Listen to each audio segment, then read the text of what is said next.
নিষেধাজ্ঞা, জ্বালানি সংকটসহ নানা চাপের মধ্যেই আবারও বড় ধরনের বিপর্যয়ের মুখে কিউবা। স্থানীয় সময় সোমবার হঠাৎ করেই বিপর্যয়ের কবলে পড়ে দেশটির জাতীয় বিদ্যুৎ গ্রিড। এতে অন্ধকারে ডুবে যায় পুরো দেশ।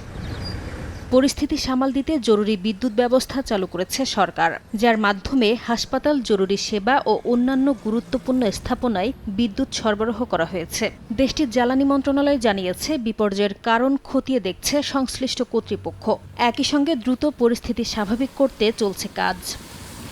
এদিকে বিদ্যুৎ বিপর্যয়ের পর ওয়াশিংটনের বিরুদ্ধে কড়া অবস্থান নিয়েছেন দেশটির প্রেসিডেন্ট মিগুয়েল দিয়াজ-ক্যানেল। সোমবার সামাজিক যোগাযোগ মাধ্যম এক্সে দেয়া এক পোস্টে তিনি অভিযোগ করেন, জ্বালানি আমদানিতে বাধা দিয়ে কিউবাকে অস্থিতিশীল করতে চাইছে যুক্তরাষ্ট্র।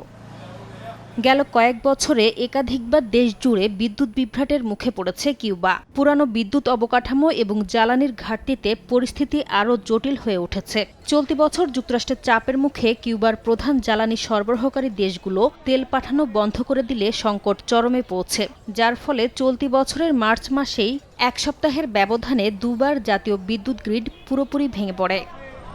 নাসরিন রুমি, সময় সংবাদ।